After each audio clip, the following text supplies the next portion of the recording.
Well, it was the horrific Pahalgam terror attack that forced Bharat to draw the ultimate line. Following that brutal strike, Prime Minister Narendra Modi sent a chilling message straight to Pakistan. Khoon aur pani saath saath nahi beh sakte. That blood and water cannot flow together. In fact, true to those words, India then held the 1960 Indus Waters Treaty in abeyance, switched off the taps of the Indus water. Islamabad is feeling the absolute heat. A parched nation now pleads, threatens and warns India. After decades of bleeding India by 1,000 cuts, after decades of sponsoring cross-border terror, Pakistan has finally now been hit where it hurts the most. Nearly a year after Bharat choked the flow of the Indus water, exercising our absolute right over the resource, Pakistan is officially gasping for breath in a parched nation. The taps are running dry and the fields are parched. And guess what? The familiar old script of arrogance has collapsed into utter desperation. This isn't diplomacy anymore, viewers. This is begging bowl diplomacy. Pakistan has literally been forced to its knees, begging India to come to the negotiating table. They want a dialogue, they want a discussion. But why? Because they know that they cannot survive without Bharat's water. But New Delhi's stand remains absolutely rock clear, crystal clear and uncompromising, that terror and talks cannot go together, that blood and water will not flow together. But despite that, now you have a group of 117 so-called prominent citizens who have issued, under the Center for Peace and Progress, written an open letter to Prime Minister Modi and Shehbaz Sharif. Over 100 voices, and this includes several Indian political leaders, are now batting for dialogue. Well, along the begging came the desperate rants as well. We'll tell you all about it. We'll tell you about what exactly it is that Pakistan is saying.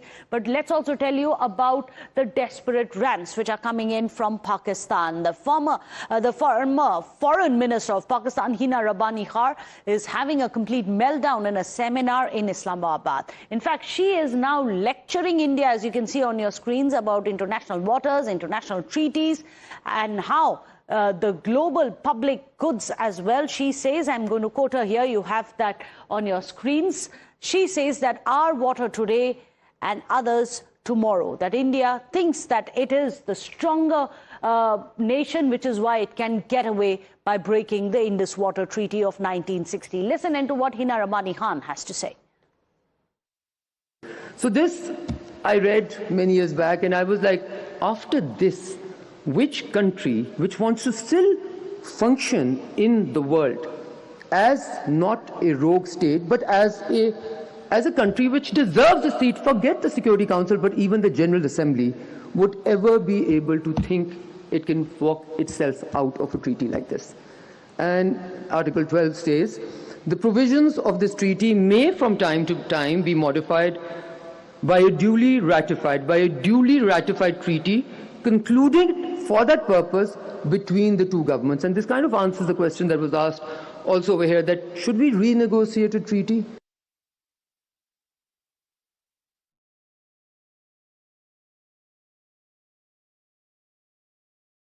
It was Hina Rabbani Khan who was lecturing India. Now Bilawal Bhutto Zardari has also joined the chorus, desperately crying out. He says that we want peace with dignity, not submission. Bilawal Bhutto is saying that the Indus is not a weapon in India's hands, warning that any attempt to undermine their water rights will be facing a response. Meanwhile, the Ministry of External Affairs has taken a firm stand and dismissed the reports calling Indian involvement in track 2 talks with Pakistan in Colombo. But before that, let me tell you about the letter, because I believe we have Mehbooba Mufti, who's also joining us here with Sahil. Before I do that, I am going to tell you what exactly it is that the letter says, which has been written by 112 prominent citizens to the prime ministers of the two nations, that Mehbooba Mufti herself is a signatory too. I'm just going to ask for a confirmation on that so that we can go on to that Mehbooba Mufti chat as well, an exclusive interview lined up. But before that, I want to tell you what exactly it is that we have when it comes to the letter which has been written by 112 prominent citizens to Prime Minister Modi as well as Shehbaz Sharif, the Prime Minister of Pakistan. But before that, since we don't appear to have that, let me tell you about the desperate outcry which is coming in from Pakistan. You have Bilawal Ali Bhutto who's saying that Pakistan will defend its water as well as its treaty, and it is begging for dignity. Listen in. Or a prime minister is able to resolve conflicts, establish reconciliation between two powers. I think that is something that is a legacy, I'm sure Modi ji, who is a very powerful leader at this point of time, he can leave that legacy behind by, addressing this issue, because the whole world is changing. And you see how Iran used Strait of Hormuz strategically and was able to bring both Israel and America on its knees. Jammu Kashmir is strategically, geographically very well placed. If we are able to, have good relations both with our Pakistani border, Pakistan and China, then we can make Jammu Kashmir a gateway to Central Asia and South Asia, and that will be very good. You see, when the Strait of Hormuz was closed, how much we suffered because of, petrol prices, gas prices. So if we are able to connect through Pakistan, recently I heard that Uttarakhand has agreed to open routes to Ladakh via Lipu Lake. So why not Khotan? Why not Yarkand? Via Ladakh. Why can't we open these routes to Central Asia, South Asia? So why can't we use Jammu Kashmir, which has become a bone of contention rather than a bridge of, reconciliation? And even SAARC is being held hostage to the animosity between the two countries. India has all the potential and leadership qualities to lead SAARC, to become the leader of SAARC. And Jammu Kashmir, we have always been saying, can become an experiment for the SAARC countries, where all the SAARC countries can invest and make it a model for the SAARC cooperation, because BJP has used the worst kind of medicine. I won't call it even medicine. You can say it is the deadlier weapon that they have used against Jammu Kashmir in 2019 by scrapping 370, 35(8) and making the whole place look like an open jail. But nothing has been resolved. Nothing has solved that. If Jammu Kashmir was a snowball, now it has become a glacier. People are further alienated. There is still tension between India and Pakistan, and now a new dimension has been added to it through China, because China has also occupied so much, such a big chunk of our land in Ladakh. So I think this is the only way to go forward. We can't, as Vajpayee ji rightly said, you can change your friends, but you can't change your neighbors. And I'm happy that RSS leadership is also endorsing the same stand. So one more important point in this letter is the mention of basically demanding a discussion on the framework that was negotiated between India and Pakistan between 2004 and 2007, which we commonly refer as Mushawarah Formula. So why is the concerned group of citizens basically demanding a discussion on this, particularly after the abrogation of 370? I think these are some nitty-gritties that need to be resolved, that both the sides have to sit, and I can't be discussing all those things. But let me remind all those people who are raising figures that it wasn't only Musharraf formula. Even our late Prime Minister Atal Bihari Vajpayee had reached to some understanding with Musharraf regarding opening of routes. That's why it was Vajpayee ji who initiated the opening of Muzaffarabad Road, and then it was opened during Manmohan Singh's time. So I don't think there is anything wrong, if you open Jammu Kashmir from all the sides on LOC, on LAC with China. It's going to become a hub of economic activity. That will be the best solution that Jammu Kashmir can look forward without undermining the sovereignty of either our country or Pakistan. It will be a bridge, not between India and Pakistan, but also between Central Asia and South Asia. I think that is the best thing that can happen to J&K. So what sort of outcome you are expecting from this exercise from two sides of civil society when Government of India has a stand that terror and talks cannot go together? Well, let's wait and see, because I have heard that there have been, it has been denied by the Foreign External Affairs Ministry that there have, second level track 2 talks are going on. They were in Bangkok, then they were in Colombo. So let's hope that something is going on and it may lead to something fruitful in future. Thank you. So it was PDP Chief Mehbooba Mufti exclusively, in fact, speaking to us on the letter that's written to Prime Minister Narendra Modi, also addressed to Prime Minister Shehbaz Sharif, demanding resumption of talks with. Well, there you have it. That was a super exclusive of Times Now. Mehbooba Mufti, the former Chief Minister of Jammu and Kashmir, saying that track 2 talks are required between India and Pakistan. It's time to put the hostilities aside because there has been no outcome. The question, of course, continues, should Pakistan be absolved of the Pahalgam attack? Remember the Pahalgam attack, the massacre which was taken place? Right after that, India decided that blood and water will not flow together. Till date, the centre has not changed its stance. In fact, listen in to the Foreign Secretary, Vikram Misri, who says that there are several reports coming in that there are talks between India and Pakistan which are happening, but he says that is not true, that it's fake news. Listen in. Dozens of these kinds of events take place in dozens of places around the world on a whole variety of subjects. So there's nothing new, nothing special about these events. As far as we are concerned, these are private events organized by private parties. There's nothing official about them, as far as we are concerned. I mean, obviously, I cannot speak for the government of Pakistan, but as far as dozens of these kinds of events take place in dozens of places around the world on a whole variety of subjects. So there's nothing new, nothing special. Well, there you have it. Very categorically, you have the External Affairs Ministry coming out and saying there are no track 2 talks with India and Pakistan, which is currently underway. On your screens, you can see the list of prominent citizens, some from the Congress Party, from the NC, from the PDP, from other parties as well, who have signed, such as the RJD, who have signed that letter. With that, 112 prominent citizens have written to Prime Minister Modi and Shehbaz Sharif saying that India must resume dialogue with Pakistan. Let me go across to Sahil, who's joining us. Sahil, you just spoke to Mehbooba Mufti. The first reaction which is coming in from one of the signatories to that letter which has been written to the Prime Minister and Shehbaz Sharif, the Prime Minister of Pakistan. But one thing which Mehbooba Mufti did not explain or did not answer to is to should Pakistan be absolved of the Pahalgam massacre and several other massacres that they have carried out. Does she say that blood and water can indeed flow together?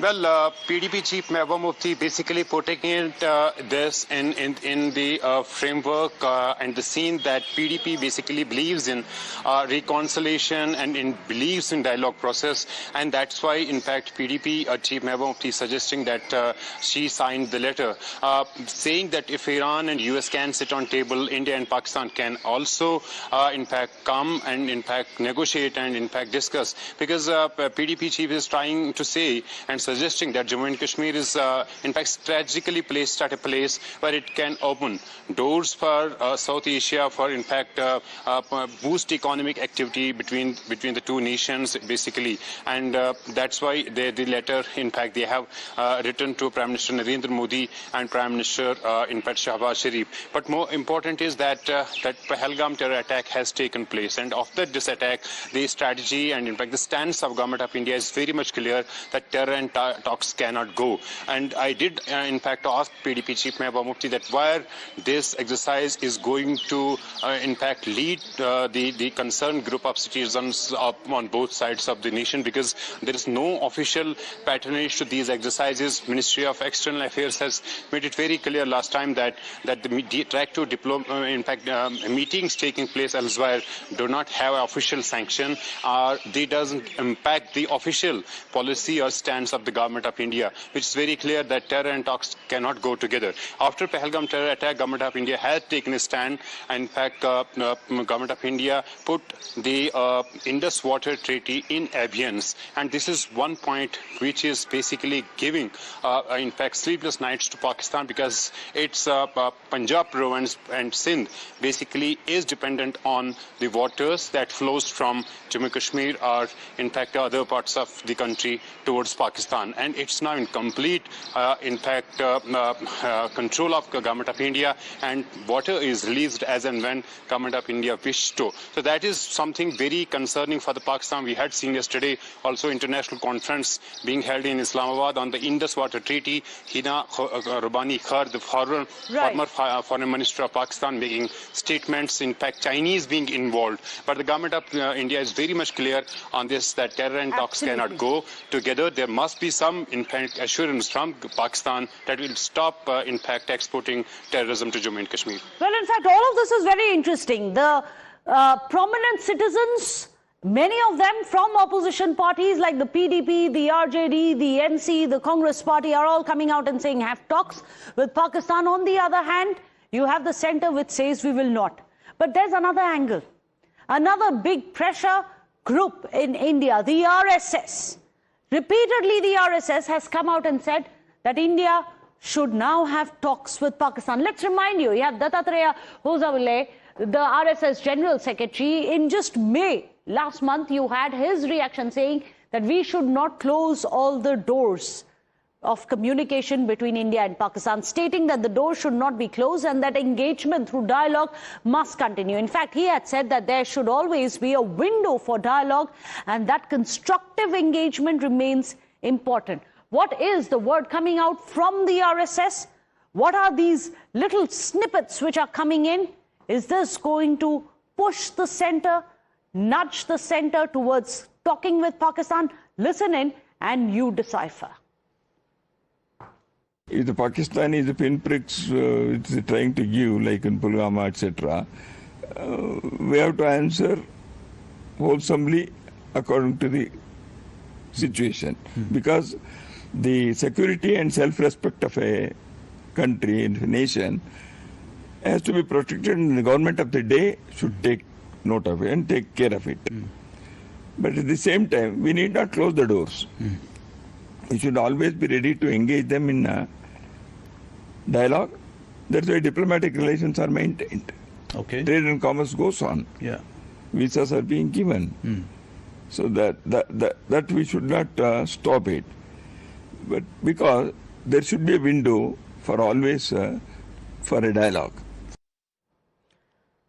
So let's say there are talks. What will the talks be about for Pakistan? The immediate pressure point is that of the Indus Water. What is the Indus Water Treaty of 1960 that India has put in abeyance? Let's remind you.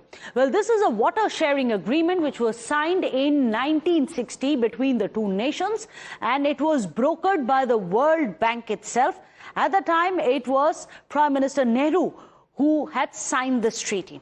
It essentially governs about six rivers in the Indus water basin, and India got about 20% of the system's water, despite the fact that the origins of the rivers were in India. Pakistan got about 80% of the system's water.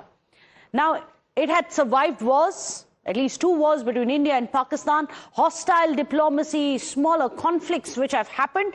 But this treaty had always survived all of that till Pahalgam happened. Right after Pahalgam, Prime Minister Modi came out and said, blood and water cannot flow hand in hand.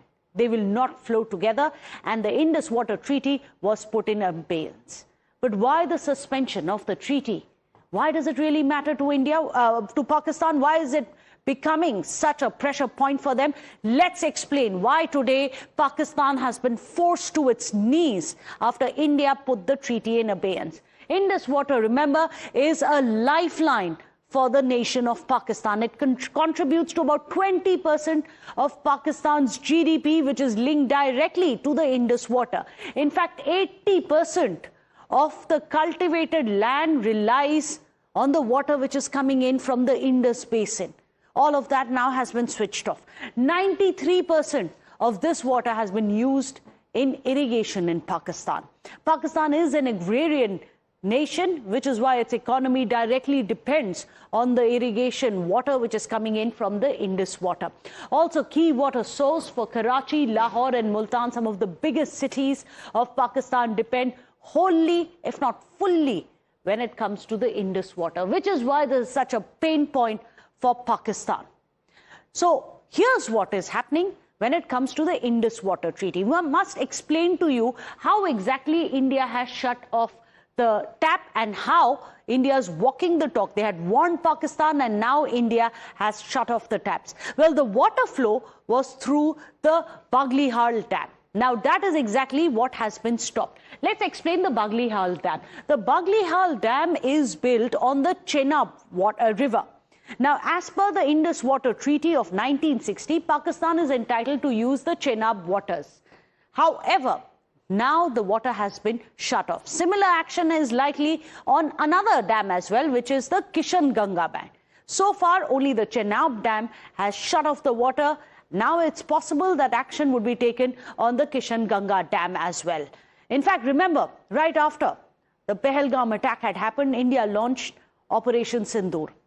Addressing the nation for the first time after Operation Sindoor, at that time itself, Prime Minister Narendra Modi had on 12th of May last year made it very clear that India will not hold talks with Pakistan when it comes to the Indus water to pay them for the massacre which was carried out in Pahalgam, till the neighboring country takes action against terrorists hiding in its own nation.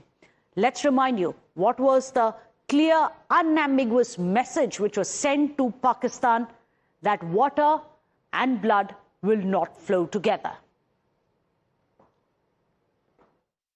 Bharat ने तय कर लिया है, खून और पानी एक साथ नहीं बहेंगे।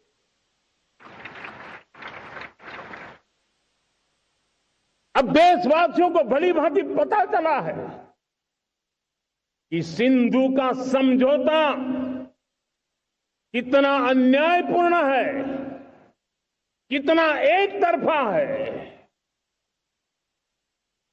भारत से निकलती नदियों का पानी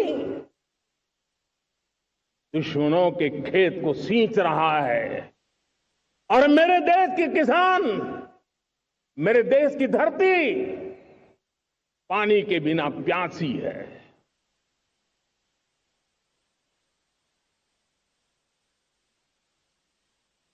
ये ऐसा समझौता था जिसने पिछले 7 दशक से मेरे देश के किसानों का अकल्पनीय नुकसान किया है। At a time when the Pahalgam wounds are still fresh, watch the way now there are talks or other demands for talks with Pakistan which are already coming to light. The question still remains what I started the show with. Can Pakistan be absolved? That's the question we must ask. Well, that's all we could pack in for you here on Setting the Agenda. Thank you so much for watching. We'll see you again tomorrow, 12 noon, right here on Times Now.